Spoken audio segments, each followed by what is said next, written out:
Hi all welcome to spicy and easy. ഇന്ന് spicy and ഈസിയുടെ വിഭവം എന്താ വെച്ച് കഴിഞ്ഞാൽ ഇഡ്ഡലിയാണ്. കാര ഇഡ്ഡലി. നമ്മുടെ തമിഴ്നാട് കിട്ടുന്നതാണ് ഈ ഇഡ്ഡലി. ഇഡ്ഡലി കഴിച്ച് മടുത്തവർക്ക് ഒരു ചേഞ്ചിന് വേണ്ടി ഉണ്ടാക്കി നോക്കിയതാണ് നമ്മുടെ കാര ഇഡ്ഡലി. പക്ഷേ എല്ലാവർക്കും ഭയങ്കര ഇഷ്ടമായി. ഇത് ഇഷ്ടമാണെന്ന് ഉദ്ദേശത്തിൽ എൻ്റെ മകന് തീരെ ഇഡ്ഡലി കഴിക്കില്ല, ഭർത്താവ് കഴിക്കില്ല. പക്ഷേ ഈ ഇഡ്ഡലി എല്ലാവർക്കും വളരെ ഇഷ്ടമായി. ഇതിൻ്റെ കൂടെ ഞാനൊരു നിലക്കടല ചട്നിയും കൂടി ഉണ്ടാക്കുന്നുണ്ട്. ഇത് രണ്ടും കൂടെയാണ് നല്ല കോമ്പിനേഷൻ. ഈ ഇഡ്ഡലിയിൽ എന്താ പ്രത്യേകത എന്താണെന്ന് വെച്ച് കഴിഞ്ഞാൽ നമുക്ക് കുറേ നേരം ഇത് പൊങ്ങാൻ വെക്കണ്ട. 3 മണിക്കൂർ ഇത് വെള്ളത്തിൽ സോക്ക് ചെയ്ത് വെച്ചാൽ മതി. അതൊരൊറ്റ പ്രയാസമേ ഉള്ളൂ. അത് കുറേ നേരമൊന്നും ഇടേണ്ട ആവശ്യമില്ല. വെറും 3 മണിക്കൂർ. കുറച്ച് പച്ചരി, ഇഡ്ഡലിയരി ഇതിൽ ചേർക്കുന്നില്ല. കുറച്ച് പച്ചരി, നമ്മുടെ സാധാരണ സാമ്പാർ പരിപ്പാണ് ഞാൻ ഇതിൽ എടുത്തിരിക്കുന്നത്. ഇത് രണ്ടും കൂടെ നമ്മൾ ചേർത്തിട്ട് അരയ്ക്കണം. അതിൻ്റെ കൂടെ കുറച്ച് മുളക്, കാരം വന്ന് ഉദ്ദേശിക്കുന്നതിന് എരിവാണ്, കുറച്ച് മുളക് ചേർക്കുന്നുണ്ട്. നിങ്ങൾക്ക് അധികം സ്പൈസി വേണ്ടാന്നുണ്ടെങ്കിൽ കുറച്ച് കുറയ്ക്കാം. പിന്നെ ഇത് ഇഡ്ഡലി ചെമ്പിലല്ല ഒഴിച്ചിരിക്കുന്നത്. ഇഡ്ഡലിയുടെ രൂപയില്ല, ഇഡ്ഡലിയുടെ ടേസ്റ്റും ഇല്ല. ചെറിയ ചെറിയ ബൗളിലാണ് ഞാനിത് ഇഡ്ഡലി ചെമ്പിൽ വെച്ചിട്ട് എടുക്കുന്നത്. പിന്നെ ഈ നിലക്കടല ചട്നി എന്ന് ഉദ്ദേശിക്കുന്നത് നിലക്കടലയും കുറച്ച് തക്കാളിയും കൂടെ ചേർത്തിട്ടാണ്. നാളികേരമില്ല. നമ്മൾ സാധാരണ ഇവിടെ ചട്നി അരയ്ക്കുമ്പോൾ കുറച്ച് നാളികേരം, പിന്നെ അതിൻ്റെ കൂടെ നമ്മൾ പൊട്ടുകടല ചേർക്കും സാധാരണ ഞങ്ങൾ ഇവിടെ അരയ്ക്കുമ്പോൾ. പക്ഷേ ഇതിൽ നാളികേരം ഇല്ലാതെ വെറും നിലക്കടല വെച്ച് ഉണ്ടാക്കുന്ന ചട്നി. നിലക്കടല പലർക്കും ഭയങ്കര ഇഷ്ടമാണ്. അപ്പോൾ ഒന്ന് ഉണ്ടാക്കി നോക്കൂ, നല്ല ടേസ്റ്റാണ്. നിങ്ങൾക്കിപ്പോൾ ഇത് ഉണ്ടാക്കിയിട്ടില്ലെങ്കിലും ദോശയുടെ കൂടെയോ ഇഡ്ഡലിയുടെ കൂടെയോ ഗോതമ്പ് ദോശ അങ്ങനെ എന്തിനൊക്കെ ചട്നി ഉപയോഗിക്കുന്നു അതിൻ്റെ കൂടെ ഒന്ന് ട്രൈ ചെയ്ത് നോക്കൂ കേട്ടോ. പിന്നെ അടുത്ത എന്താ വെച്ച് കഴിഞ്ഞാൽ നമ്മുടെ ചാനൽ ഈ സ്പൈസി ആൻഡ് ഈസി ആരെങ്കിലും കണ്ടൊന്ന് സബ്സ്ക്രൈബ് ചെയ്തിട്ടില്ലെങ്കിൽ ഒന്ന് സബ്സ്ക്രൈബ് ചെയ്യുക. പിന്നെ തൊട്ടടുത്തുള്ള ബെല്ലൈക്കൺ ഒന്ന് പ്രസ് ചെയ്യുക. അപ്പോൾ ഞാൻ അപ്ലോഡ് ചെയ്യുന്ന വീഡിയോസ് അപ്പം നിങ്ങൾക്ക് നോട്ടിഫിക്കേഷനായി വരും. കണ്ട് ഇഷ്ടമായാലൊന്ന് കമൻറ്റും ചെയ്യണേ, ആരും മറക്കരുത് പ്ലീസ്.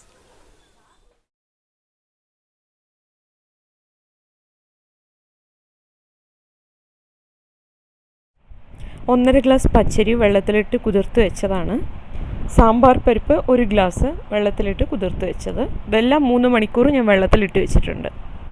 3 മണിക്കൂറിന് ശേഷം പച്ചരിയും പരിപ്പും ഞാൻ കഴുകുന്നുണ്ട്. രണ്ടും ഒരു 2-3 പ്രാവശ്യം കഴുകിയെടുക്കുക. പിന്നെ ഈ പരിപ്പിൻ്റെ സ്മെല്ല് ഇതിൽ കുറച്ച് അധികം നിൽക്കും. ആ പരിപ്പിൻ്റെ സ്മെല്ല് ഇഷ്ടമല്ലാത്തവർക്ക് നമുക്ക് വേണമെങ്കിൽ ഒന്ന് വേവിച്ചിട്ട് അരച്ചെടുക്കാം. ഇനി ഇതിലേക്ക് 5 ചുവന്ന മുളക്. ഇത് എരിവ് കൂടുതലാണെന്ന് തോന്നുന്നവർക്ക് കുറയ്ക്കാം കേട്ടോ. ഞാനിതിൽ ഒരു വലിയൊരു ബൗള് നാളികേരം ചേർക്കുന്നുണ്ട്. അത് കാരണമാണ് ഞാൻ ഈ 5 ചുവന്ന മുളകൊക്കെ എടുത്തത്. നിങ്ങൾക്ക് വേണമെങ്കിൽ കുറയ്ക്കാം. നാളികേരം ഓൾറെഡി ഒരു മധുരമുണ്ട്. അപ്പോൾ ഞാൻ ആ മധുരം മുന്നിട്ട് നിൽക്കണ്ടെന്ന് വിചാരിച്ചിട്ടാണ് 5 ചുവന്ന മുളകൊക്കെ ചേർത്തത്.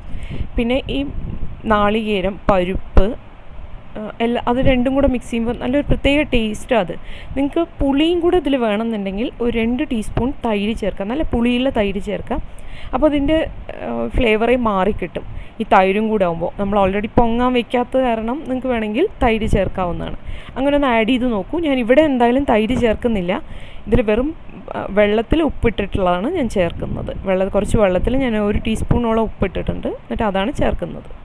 ഇനി 1/4 ടീസ്പൂൺ കായം. ഞാൻ ഇതിൽ കുറച്ചേ കായം ചേർത്തുള്ളൂ. കായം ഇഷ്ടമാണെന്നുണ്ടെങ്കിൽ കുറച്ച് അധികം ചേർക്കാം. ഇനി ഇതിലേക്ക് വെള്ളം ഒഴിക്കുന്നുണ്ട്. ചെറിയൊരു കപ്പ് വെള്ളം എടുക്കുന്നുള്ളൂ. ആ വെള്ളവും 1 ടീസ്പൂൺ ഉപ്പ് ആ വെള്ളത്തിലിട്ടുണ്ട്. ഇതാണ് ഞാൻ ചേർത്തിട്ട് അരയ്ക്കുന്നത്. ഇതാണ് അരച്ച് കിട്ടിയ മാവ്. ഇത് നന്നായിട്ട് ഞാൻ അരച്ചിട്ടില്ല, കുറച്ച് തരിതരിപ്പോട് കൂടിയാണ് അരച്ചിരിക്കുന്നത്. എന്നാലേ ആ പരിപ്പും പച്ചരിയുടെ ടേസ്റ്റും പിന്നെ നാളികേരത്തിൻ്റെ ടേസ്റ്റും എല്ലാം ഒന്ന് നമുക്ക് ഫീൽ ചെയ്യണമെങ്കിൽ ഇങ്ങനെ തരിതരിപ്പായിട്ട് തന്നെ അരച്ചെടുക്കണം. ഇനി ഇതിലേക്ക് കുറച്ച് വെള്ളം ചേർക്കുന്നുണ്ട്. കാരണം ഇഡ്ഡലി മാവ് കുറച്ചും കൂടെ ഒന്ന് ലൂസാവണം. അപ്പോൾ അതിന് വേണ്ടിയിട്ട് ഞാൻ ചെറിയ 2-3 ബൗൾ എടുത്തിട്ടുണ്ട്. ഈ ബൗളിലേക്ക് ഞാൻ ഒരു ചെറിയ സ്പൂൺ നെയ്യ് ഒഴിക്കുന്നുണ്ട്. നിങ്ങൾക്ക് നെയ്യല്ലെങ്കിൽ എണ്ണ ഉപയോഗിക്കാം, ഏതെണ്ണ വേണമെങ്കിലും. ഞാൻ അത് അടി പിടിക്കാതിരിക്കാൻ വേണ്ടിയിട്ടാണ് നെയ്യ് ചേർക്കുന്നത്. നെയ്യ് തന്നെ ഞാൻ പ്രിഫർ ചെയ്ത് എന്താ വെച്ച് കഴിഞ്ഞാൽ ഇഡ്ഡലിയുടെ കൂടെ നെയ്യ് നല്ല മണം കിട്ടുന്നുണ്ട്. അത് കാരണം കൂടെയാണ് ഈ നെയ്യ് ഒഴിച്ച് തേച്ച് പിടിപ്പിക്കുന്നത് പാത്രത്തിൽ. പിന്നെ ചൂടുള്ള ഇഡ്ഡലിയുടെ മുകളിൽ, നമ്മുടെ സാധാ ഇഡ്ഡലിയുടെ മുകളിൽ നെയ്യ് ഒഴിക്കുക. 1 സ്പൂൺ നെയ്യ് ഒഴിച്ചിട്ട് അതിൻ്റെ കൂടെ പഞ്ചസാരയും ചേർത്ത് കുട്ടികൾക്ക് കൊടുത്താൽ അവർ നന്നായി കഴിച്ചോളൂ കേട്ടോ. അത് അതിൻ്റെ കൂടെ കറികളുടെ ഒന്നും ആവശ്യമില്ല. അങ്ങനെ ഒന്ന് ട്രൈ ചെയ്ത് നോക്കൂ ഇനി നെക്സ്റ്റ് ടൈം ഇഡ്ഡലി ഉണ്ടാക്കി കുട്ടികൾക്ക് കൊടുക്കുമ്പോൾ. ഇനി ഇഡ്ഡലി പാത്രത്തിൽ 2 ഗ്ലാസ് വെള്ളം ഒഴിക്കുക. 2 ചെറിയ ഗ്ലാസ് വെള്ളം മതി. എന്നിട്ട് അതിൻ്റെ മുകളിൽ ഒരു പ്ലേറ്റ് വയ്ക്കുക. അത് ഇതുപോലത്തെ ഒരു തട്ട് കിട്ടും നമുക്ക് പാത്രം വാങ്ങുമ്പോൾ. അതിൻ്റെ മുകളിലാണ് ഞാൻ ഈ ബൗൾ വെക്കുന്നത്. ചെറിയ ബൗള് അതിൻ്റെ മുകളിൽ നിരത്തി വെച്ചിട്ട് അടച്ച് വെക്കുകയാണ്. ഒരു 15 മിനിറ്റോളം ഈ ഇഡ്ഡലി വേവിക്കാനുള്ള സമയം വേണ്ടി വരും. ചെറിയ തീയിലാണ് ഞാൻ വേവിക്കുന്നത്, കാരണം ഇത് തരിതരിപ്പായി അരച്ചെടുത്താണ് ബൗളാണ് ഉപയോഗിക്കുന്നത്. അപ്പോൾ എല്ലാ ഭാഗവും കറക്റ്റായി വെന്ത് കിട്ടാൻ ഒരു 15 മിനിറ്റോളം വേണം. ഇഡ്ഡലി ഇപ്പോൾ വെന്തിട്ടുണ്ട്. നമുക്കത് ഓഫ് ചെയ്തിട്ട് ഒരു 10 മിനിറ്റ് അതങ്ങനെ ഇരിക്കട്ടെ. എന്നാൽ എടുക്കാൻ കുറച്ച് എളുപ്പമുണ്ടാവും തണുത്ത് കഴിഞ്ഞാൽ. ഇനി നിലക്കടല ചട്നി. ഒരു 1/2 കപ്പ് നിലക്കടലയുണ്ട്. ഇത് റോസ്റ്റഡ് നിലക്കടലയാണ്. 5 ചുവന്ന മുളക്, 1 പച്ചമുളക്, 1/4 ടീസ്പൂൺ ഇഞ്ചി. ഇനി ഇതിൽ ചേർക്കുന്നത് ടൊമാറ്റോ പ്യൂരിയാണ്. ഈ ടൊമാറ്റോ പ്യൂരി ഞാൻ ഉണ്ടാക്കിയത് 2 തക്കാളി എടുത്തിട്ട് എണ്ണയൊന്നും ഒഴിക്കാതെ ചെറിയ കഷ്ണങ്ങളാക്കി നമ്മുടെ ചീഞ്ചട്ടിയിൽ വെച്ച് ഒന്ന് റോസ്റ്റ് ചെയ്തു. എന്നിട്ട് അതിന് ശേഷം അത് അരച്ചെടുത്തു. ഇത്രയേ ഉള്ളൂ ഈ ടൊമാറ്റോ പ്യൂരി. ഈ നിലക്കടല ചട്നിയിൽ നമ്മൾ വെള്ളം ചേർക്കുന്നില്ല. ഈ ടൊമാറ്റോ പ്യൂരി കൊണ്ടാണ് ഇത് അരച്ചെടുക്കുന്നത്. ഇതാണ് നമ്മുടെ നിലക്കടല ചട്നി. ഈ നിലക്കടല ചട്നിക്ക് ഒരു 1/4 ടീസ്പൂൺ ഉപ്പ് ചേർക്കുക. എന്നിട്ട് നന്നായിട്ടൊന്ന് ഇളക്കി വയ്ക്കാം. ഇത് നമ്മുടെ സാധാരണ ദോശയ്ക്കും ഇഡ്ഡലിക്കും ഒക്കെ കഴിക്കാം കേട്ടോ. നമുക്ക് ഇഡ്ഡലിയുടെ ആവിയൊക്കെ പോയിട്ടുണ്ട്. ഇഡ്ഡലി കുറച്ചൊരു തണുത്തിട്ടുണ്ട്. അപ്പോൾ അതൊന്ന് നമുക്ക് എടുക്കാൻ നോക്കാം. അടിയിൽ നെയ്യ് തേച്ച കാരണം എളുപ്പമായിരിക്കും. പിന്നെ സൈഡിൽ നിന്നൊക്കെ കുറച്ച് വിട്ട് വന്നിട്ടുമുണ്ട്. ഇതൊരു ഒരു കത്തിയോ സ്പൂണോ ഉപയോഗിച്ചിട്ട് നമുക്കൊന്ന് റൗണ്ട് ചെയ്ത് കൊടുക്കാം. ഇതിൻ്റെ അനുസരിച്ചിട്ട് ഒന്ന് റൗണ്ട് ചെയ്ത് കൊടുത്തു കഴിഞ്ഞാൽ എളുപ്പത്തിൽ കിട്ടും. ബൗളൊന്നും മാറ്റി അടിയിലൊന്നും പിടിച്ചിട്ടില്ല. കാണാൻ നല്ല രസമുണ്ട്, കുട്ടികൾക്കൊക്കെ ഇഷ്ടമാവും.